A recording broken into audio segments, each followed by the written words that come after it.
when I would produce, man, when I started young, I started out rapping first, you know what I mean? And then we couldn't get no beats. You know, it was me by myself, solo artist, so I couldn't get no beats. So I had to learn how to, like, mess with the board. So when my mama seen that I had it in me, she bought me a keyboard, man. It was a little Casio or whatnot. But, man, I picked that bad boy up, started fiddling with melodies, and that's when I learned how to put melodies together. And one of the first drum machines I used, a lot of the old school cats could relate, was a Boss. And, you know, with that Boss, it had like 8 pads on it. You know, it had like the basic kick, snare drum. See, the 808s was out. See, the 808s still to this day, they still use it. But the original 808 is expensive. It's like, that thing was like $3 grand or something like that. It was a little bit more back in the day, but I mean, you can't, they don't make them new. You got to find them on like eBay or somebody selling them. But still to this day, they use the 808. It has been the most copied drum of all time. It's just no replacing that 808 sound. You know, they came with the 909, but none sound like that original 808. Is that what, is it most notable, like, from, what about KRS-One, BDP? Yeah, all of them use that. That's all he hear him talk. Even D Nice made a song called Love Gonna Get You There. Yeah, I love that. I love that. All that, that's all 808. D Nice and all them, 808, man. And it's like, even the young producers doing it. But I tell a lot of young producers, when they're making that transition over from like production to the engineering part of it, because that's a whole nother ball game. Man, it takes time. It takes years to like perfect that craft, because it's hours listening to the song over and over. And man, the worst thing you could do is mix when your ears are tired. You always got to start off fresh. So when you know, and you know what? A lot of problems a lot of young producers make engineering, they overcompress the vocals, man. Sometimes vocals sound best dry. I rarely add anything to my vocals. It's like I mix them to where, you know, I got the levels right. Because your vocal's supposed to sit on top of the beat. Like, you know, a lot of them are mixing in there and they have too much bass in it. It's supposed to sit right on top because the vocalist is the star of the song. So you put it like right over the beat and everything has to accent each other. Sometimes you could use the wrong sounds. Like, you got to make sure, and some of the best tracks is tracks with the least amount of tracks in them. You know, they sound crazy, but it's like, it's an old Dre technique. If you listen, he'll have like, you know, the main kick, snare, the bass or whatnot, but each instrument will accent each other. You feel what I'm saying? And man, it jump bang. Because, you know, when you have a simple beat like that, it's a better vocal take because the vocal's going to come out better. It's not going to be as muddy. But you got to get a good microphone. And man, look, it's the average person that's really serious about recording and engineering, they're going to have at least 2 to 3 different mics.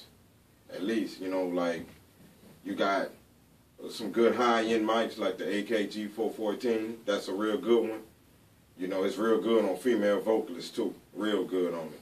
Then you got Newman, like anything Newman is off the hook. Because, see, Newman made, you got the U87, you got the M149, the TLM49 is a good one for, like, mid-range. So it's like a lot of cats recording with them 2 mics. And, you know, it ain't uncommon for people to switch mics for different applications. Like, okay, I'm going to use this. This mic might sound better with this rapper. That mic, everybody's voice is different. Right. You know what I'm saying? So it all depends on, like, it's good to develop a chemistry with a producer and the engineer.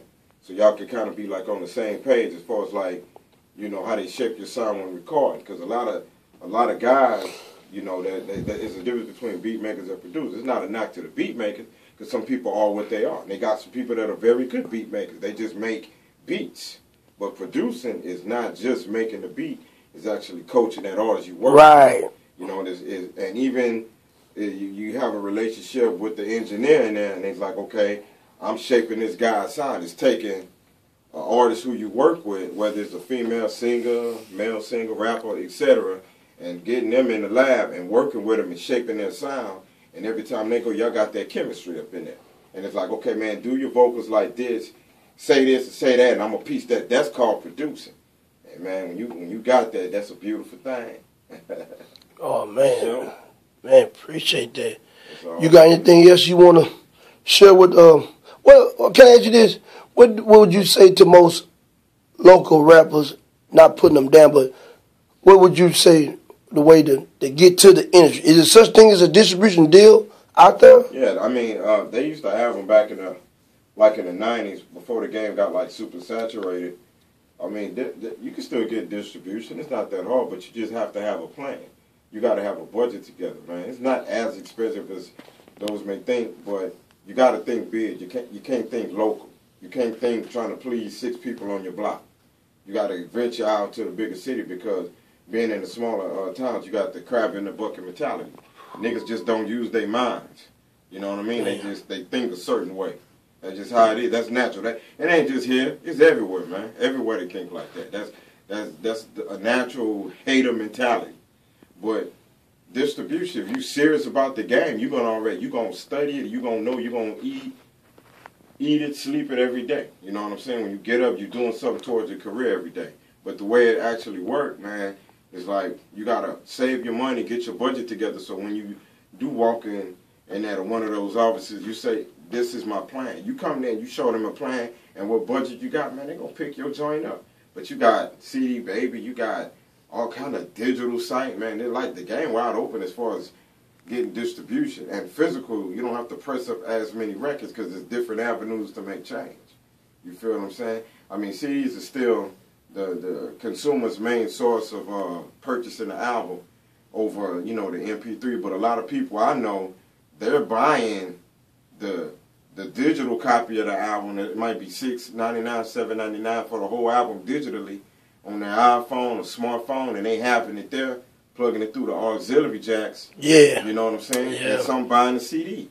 So I know people that buy both, That's a deep one. You feel what I'm saying? So I know people that bought the bootleg of the CD just so they could have it, and then when it got the actual album, because they want the fold-out page and, the actual album bump hard. I wanted to ask you about that. The cue's going to be right and everything. Right. You feel what I'm saying? So that's another thing before I know you busy.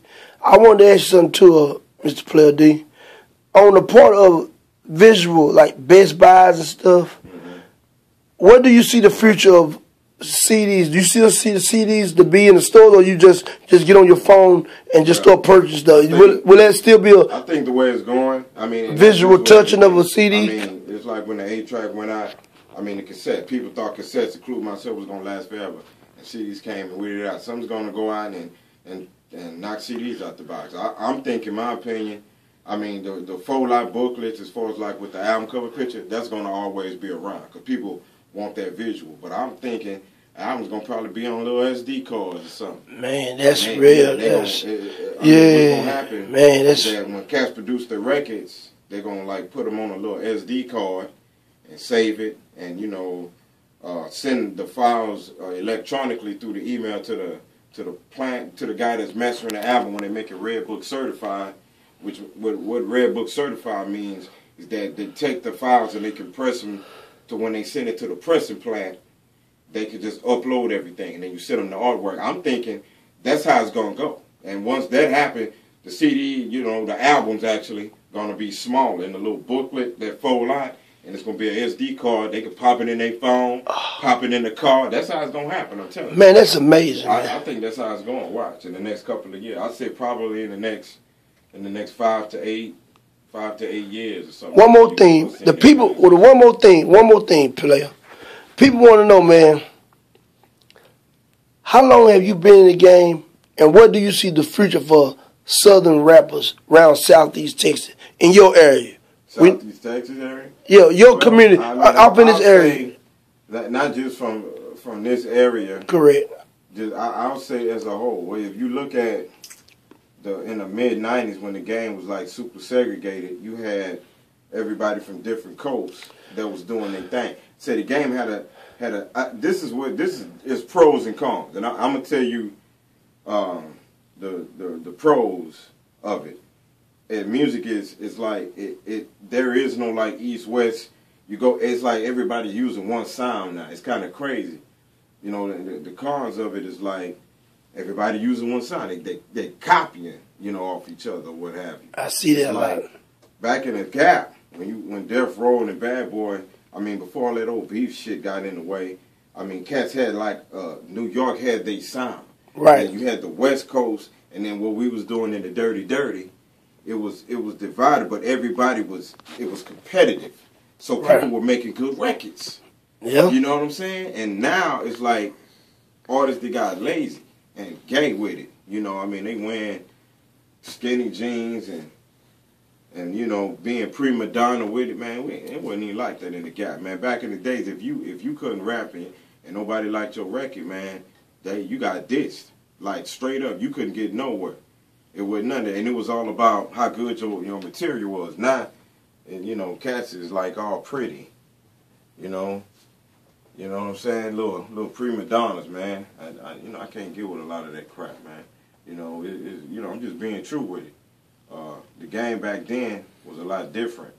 People had a lot more pride in the music, man. People actually went in the studio, recorded an album, then picked the single off the album of all the material that they record.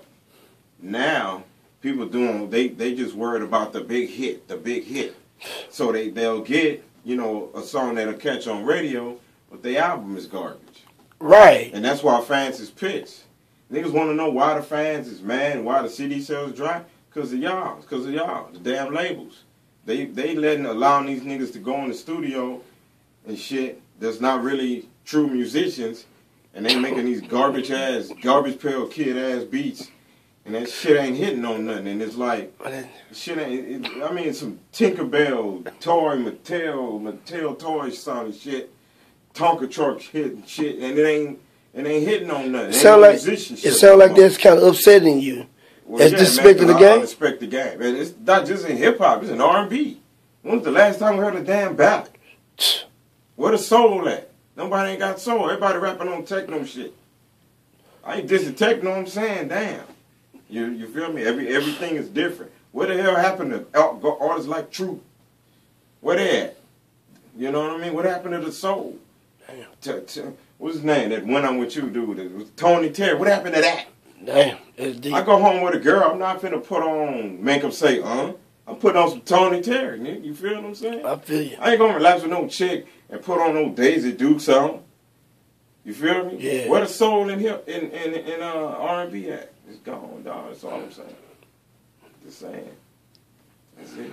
So. Man, I appreciate you, man, because I think we need to hear that. And from a person that's been out there, I just want to thank you, man. And that's it. Sad about it, baby. Peace.